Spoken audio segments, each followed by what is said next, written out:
Robot Shankar Tamil சினிமாவோட ஒரு வேர்சடைலான ஒரு ஆக்டர், ஒரு நல்ல காமெடியன், அதை தாண்டி ஒரு நல்ல மனுஷனை நம்ம இழந்திருக்கோம். செப்டம்பர் 18, 2025, 46 வயசில் அவர் நம்ம எல்லாரையும் விட்டு போயிருக்காரு. ஆனால் அவரோட சிரிப்பு, டான்ஸு, காமெடி இது எல்லாமே நம்மளோட இதயத்தில் இருக்குது. நம்ம எல்லாரும் ஒரு மனுஷங்களோட பேரை யோசித்தா நம்மளுக்கு ஒரு விஷயங்கள் ஞாபகத்துக்கு வரும். அப்படி ரோபோ சங்கர் அப்படின்ற பேரை நம்ம கேட்டாலோ இல்லை நம்ம யோசித்தாலோ நம்மளுக்கு சிரிப்பு, சந்தோஷம் சார்ந்த விஷயங்கள் மட்டும்தான் வரும். ஸோ அப்படிப்பட்ட ஒரு மனுஷன், சாதாரண ஒரு சின்ன ஆர்டிஸ்ட்லேருந்து சூப்பர் ஸ்டாராக இருக்கிற நம்ம கமல்ஹாசன் வரைக்கும் அவரை பற்றி பேசுகிறாங்க. அவரோட இறுதிச் சடங்கில் போய் கலந்துக்கிட்டாங்கன்னா அவர் எப்படிப்பட்ட ஒரு லெகசியை க்ரியேட் பண்ணிட்டு போயிருக்காருன்னு பார்த்துக்கோங்க. இந்த வீடியோ முழுக்க ரோபோ சங்கர் பற்றினது மட்டுமா தான் இருக்க போது. வாங்க வீடியோக்குள்ளே போகலாம். நான் உங்கள் சினிமா ஷோக்காளி. லைஃபு வாழ்கிற மனுஷன் எல்லாருக்குமே ஈஸியாக இருந்ததில்லை. எப்போவுமே ஏதோ ஒரு சிலருக்கு சந்தர்ப்ப சூழ்நிலைகளால் ஈஸியாக இருக்கும். அப்படி ஒரு ஸ்ட்ரகிள்ஃபுல்லான ஒரு லைஃப்லேருந்து அந்த சர்க்கிள்லேருந்து உடச்சிக்கிட்டு வெளியில் வர்றது வெகு சில மக்கள் மட்டும்தான். அப்படி உடச்சிட்டு வெளியில் வந்ததில் ரோபோ சங்கரும் ஒரு ஆள். லைஃப்பில் ஏதாவது அச்சீவ் பண்ணணும்னு நினச்சிட்டு இந்த மனுஷன் பட்ட கஷ்டம் ஏராளம். ரோபோ சங்கர், அவரோட உண்மையான பேர் சங்கர். 24 டிசம்பர் 1978 மதுரையில் பிறக்கிறாரு. ரொம்ப கஷ்டப்படுற குடும்பம்தான். அதனால் அவருக்கு லைஃப் ரொம்ப ஹார்டாகவே இருந்துச்சு. ஆனால் அவர் அப்படியே விடலை. அவரோட பேஷன், அவரோட ஹார்ட் ஒர்க் அவர் ஒரு பெரிய ஸ்டாராக மாற்றுச்சு. இப்போதைக்கு அவரோட நெட்வொர்க் 5-6 கோடின்னு கணிக்கப்படுது. அந்த அளவுக்கு அவர் உழைச்சி சம்பாரிச்சிருக்காரு. ஆனால் இதெல்லாம் சாதாரணமாக வந்ததில்லை. அவரோட ஜேர்னி சாதாரண ஜேர்னியும் இல்லை.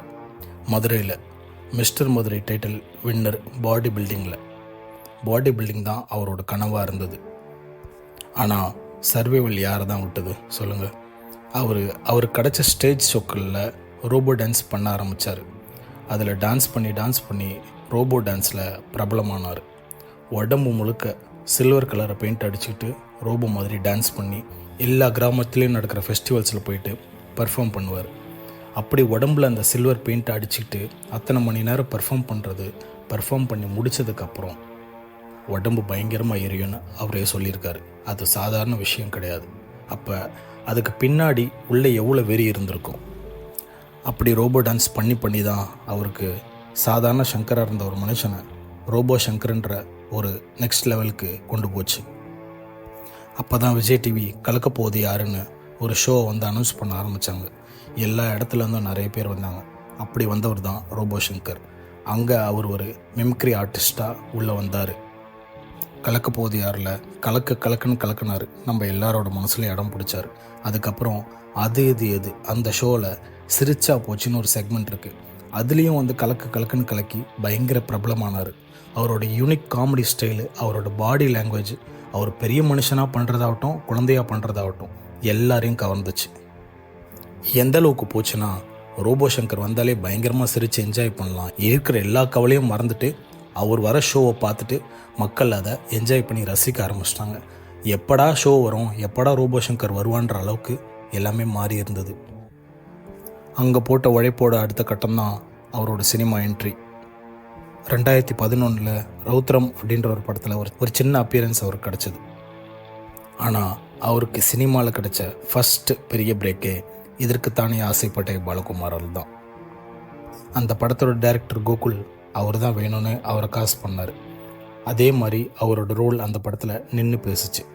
அதுக்கப்புறம் யாருடா மகேஷ், கப்பல் அப்படின்னு படங்களில் சின்ன ரோல் பண்ணார்.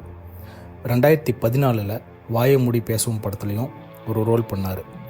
ஆனால் அவருக்கு அடுத்து கிடச்ச பெரிய பிரேக் 2015 வந்த மாரி, தனுஷ் நடித்த மாரி படம் தான். இது இவரோட கரியர்லேயும் மட்டும் இவரோட லைஃப்லேயும் பெரிய டேர்னிங் பாயிண்ட் அமைஞ்சுது. மாரி படத்தில் அவரோட பாடி லாங்குவேஜ் ஆகட்டும், அவரோட டைலாக் டெலிவரி ஆகட்டும், அவர் பேசுகிற ஸ்லாங் ஆகட்டும் எல்லாமே மக்களை ரசிக்க வச்சுது. அந்த படம் அவரோட கரியரை வேறு லெவலில் கொண்டு போய் வச்சிருச்சு. அதுக்கப்புறம் புலி நம்ம தளபதி விஜய் கூட, விஸ்வாசம் நம்ம தலை அஜித் கூட, அப்புறம் மாரி 2 இப்படின்னு அவரோட தரம் உயர்ந்துச்சு. பெரிய படங்கள் பண்ண ஆரம்பித்தார். அவர் பண்ண காமெடி ரோட்கள் எல்லாமே எல்லா ஸ்டார்ஸோடையும் பேரிங்கில் கனெக்ட் ஆச்சு. மக்களுக்கும் ஆர்டிஸ்ட்க்கும் எல்லாரையும் சிரிக்க வச்சார். 200க்கும் மேலே படங்களில் நடித்தார். டிவி ஷோக்களில் கெஸ்ட் ஆகி எல்லாரையும் என்டர்டெயின் பண்ணவும் ஆரம்பித்தார். 2009 வந்த ஹாலிவுட் படமான லயன் கிங்கில் பும்பாவுக்கு வாய்ஸ் கொடுத்தாரு. அதுக்கப்புறம் 2024 வந்த முப்பசா படத்துலையும் அவர் வாய்ஸ் கொடுத்தாரு. அவர் ஒரு ஆர்டிஸ்டாக மட்டும் இல்லை, டப்பிங் ஆர்டிஸ்டாகவும் சிறந்து விளங்கினார். அவரோட ரெமுனரேஷன் ரிப்போர்ட்ஸ் படி ஒரு நாளைக்கு 2.5 to 3 லட்சம் வரைக்கும் சம்பளம் வாங்கினார். விஸ்வாசம் படத்தில் 21 நாள் கால் ஷீட்டுக்கு 10 லட்சம் சம்பளம் வாங்கினார்.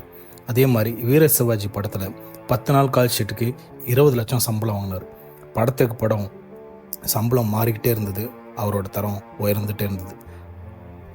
ஆனால் காலம் போக போக அவரோட லைஃப் ஸ்ட்ரகிள் குறைஞ்சது, ஆனால் ஹெல்த் ஸ்ட்ரகிள் ஆரம்பிச்சது. 2023 அவருக்கு ஜாண்டிஸ் வந்தது. அதுக்கு ட்ரீட்மெண்ட் எடுத்துக்கிட்டார். பயங்கரமான மசில் லாஸ் ஆச்சு. ஆளே ஒல்லி ஆகிட்டார். அவர் ஒல்லியானதுக்கப்புறம் அவரோட அப்பியரன்ஸை பார்த்ததுக்கப்புறம் எல்லா ஃபேன்ஸுமே ரொம்ப கவலைப்பட்டாங்க. எல்லாருமே அவருக்கு என்ன ஆச்சுன்னு விசாரிக்க ஆரம்பித்தாங்க. எல்லாருமே அவருக்கு சரியாகணும்னு ப்ரே பண்ண ஆரம்பித்தாங்க. அதுக்கப்புறம் கொஞ்சம் கொஞ்சமாக அவர் ரெக்கவர் ஆக ஆரம்பித்தார். மெடிசின்ஸ் எல்லாம் ஒழுங்காக எடுத்துக்க ஆரம்பித்தார்.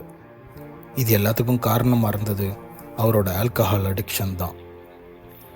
ரோபோ சங்கர் ஒரு இன்டர்வியூவில் சொல்லியிருப்பார், நான் 60 ரூபாயிலேருந்து 60,000 வரைக்கும் இருக்க எல்லா ஆல்கஹாலையும் டேஸ்ட் பண்ணியிருக்கேன். ஆனால் அதுதான் அவரோட லிவருக்கும் பெரிய கேடை விளைவிச்சது. ஜாண்டிஸ்லேருந்து ரெக்கவர் ஆகி வந்ததெல்லாம் இருந்தாலுமே அவர் எடுத்துக்கிட்ட ஆல்கஹாலோட பிரச்சனை நிறைய வர ஆரம்பிச்சது. அவரோட ஃபேமிலி தான் அவருக்கு ரொம்ப உறுதுணையாக இருந்தாங்க. அவங்க தான் அவரோட பெரிய ஸ்ட்ரென்த்து. அவங்களோட ஒய்ஃப் பிரியங்கா ரோபோ சங்கர், அவங்களும் ரோபோ சங்கர் மாதிரியே கஷ்டப்பட்டு தான் வந்தாங்க. அவங்க 2 பேருமே ஸ்டேஜ் ஷோக்களில் மீட் பண்ணதுக்கப்புறம் லவ் பண்ணி தான் கல்யாணம் பண்ணிக்கிட்டாங்க. Priyanka Robo Shankar television star. 2020 கன்னிமாடம் படத்தில் டெபியூ. அவங்களுக்கு ப்ளேபேக் சிங்கர் ஆகணுன்றது ரொம்ப ஆசையாக இருந்தது. அவரோட பொண்ணு இந்திரஜா ரோபோ சங்கர் பிகில் படத்தில் ஒரு ரோல் ப்ளே பண்ணியிருப்பாங்க. அந்த ரோல் பரவலாக எல்லா இடத்துலையும் நிறைய பேசப்பட்டது. அதுக்கப்புறம் அவங்களும் டெலிவிஷன் ஷோஸில் பண்ண ஆரம்பித்தாங்க. அவரோட சொந்தக்கார பையன் கார்த்திக், அவருக்கு தான் அவரோட பொண்ணை கல்யாணம் பண்ணி கொடுத்தாங்க. அதுக்கப்புறம் அவங்களுக்கு ஒரு குழந்தையும் பிறந்துச்சு, ரோபோவோட பேரன். இவங்க எல்லோரும் தான் ரோபோ சங்கரோட பெரிய ஸ்ட்ரென்த்தே. நம்ம ரோபோ சங்கர் கமல்ஹாசனோட பெரிய ஃபேன். இது அவர் எங்கே பாரு எல்லா இடத்துலையும் சொல்லிகிட்டு இருக்க ஒரே விஷயம், என்னை விட ஒரு பெரிய ஃபேன் இங்கே யாருமே இருக்க முடியாதரா அப்படின்றது தான். கமல் சார் பர்த்டேக்கு போஸ்டர் அடிக்கிறதாகட்டும், அவரோட படம் வந்தால் ஃபர்ஸ்ட் டே ஃபர்ஸ்ட் ஷோ பார்க்குறதாகட்டும், அவரை கொண்டாடுறதாகட்டும், ரோபோவை அடிச்சிக்கவே முடியாது. லைஃப்பில் நிறைய ஸ்ட்ரகிளை பார்த்து அதுலேருந்து தான் வெளியே வந்துட்டார். ஆனால் ஃபிசிக்கலாக ஹெல்த்தில் வந்த ஸ்ட்ரகிள்லேருந்து அவரால் முழுசாக வெளியே வர முடியல. செப்டம்பர் 14 காட்ஜில்லா படத்தோட செட்டில் ஃபெயிண்ட் ஆகி விழுந்துட்டார். ஜெம் ஹாஸ்பிட்டல் பெருங்குடியில் அவரை அட்மிட் பண்ணாங்க. பிளட் ப்ரெஷரில் ஃப்ளக்சுவேஷன்ஸ் அதிகமாகி ஐசியூக்கு அவரை மாற்றினாங்க. ஜாண்டிஸில் வந்த காம்ப்ளிகேஷன்ஸ் வேறு. Massive gastrointestinal bleed, multi organ dysfunction, liver cirrhosis. இதோட விளைவாக portal hypertension, oesophageal rupture, GI bleeding, shock, blood loss, kidney and liver failure, லாஸ்ட்டாக கார்டியக் அரெஸ்ட்.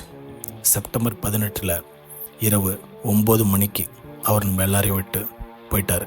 காட்ஜில்லா படத்தோட ப்ரெஸ் மீட்டில் அவர் சொன்ன கடைசி வார்த்தை இதுதான், நான் ஒரு டிஃப்ரெண்ட்டான கேரக்டர் பண்ணுறேன். ஸ்டில்லை பார்த்தாலே தெரியும் என் முகம் எந்த அளவுக்கு மாறி இருக்குன்னு. படம் சக்ஸஸ் ஆகணும். இது தர்ஷனோட படம். நல்ல பூஜையோடு ஸ்டார்ட் ஆகிருக்கு. தேங்க்ஸ், நான் உங்கள் எல்லாரையும் லவ் பண்ணுறேன்.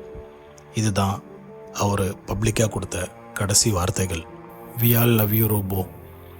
ரோபோவோட இழப்பு சினிமாவில் இருக்கவங்க மட்டும் இல்லை, எல்லா மக்களையும் சேர்த்து பயங்கரமாக ஷாக் ஆக்குச்சு. இது யாரும் எதிர்பார்க்காத ஒன்று. ஆனால் இது நடந்ததுக்கப்புறம் யாராலையும் ஏற்றுக்க முடியாத ஒன்றா மாறிடுச்சு. அவரோட குடும்பத்தில் இருக்க எல்லாரும் கதறி அழுதாங்க. அதை பார்த்துட்டு நம்ம எல்லாரோட மனசும் உடைஞ்சு போச்சு. இண்டஸ்ட்ரியில் இருக்க பெரிய ஆள்லேருந்து சின்ன ஆள் வரைக்கும் எல்லாரும் அவரோட ஃபினரலுக்கு போனாங்க. கமல்ஹாசன் அவரோட பெரிய ஃபேன்னு ட்வீட் போட்டார். அது என்னன்னா, ரோபோ ஒரு பெயர் தான், என் டிக்ஷனரியில் நீ ஒரு மனுஷன், என் சின்ன பையன், நீ என்னை விட்டு போகலாமா, உன் வேலை முடிஞ்சது, நீ போயிட்ட அப்படின்னு கமல் ட்வீட் போட்டிருந்தார்.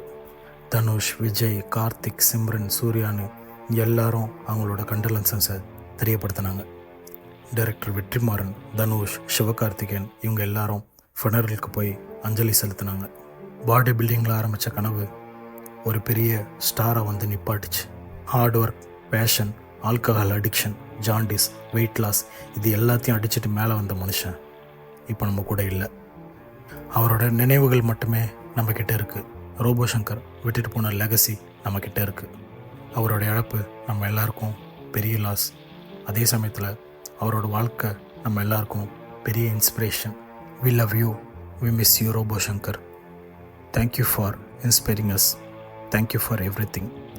You will be remembered.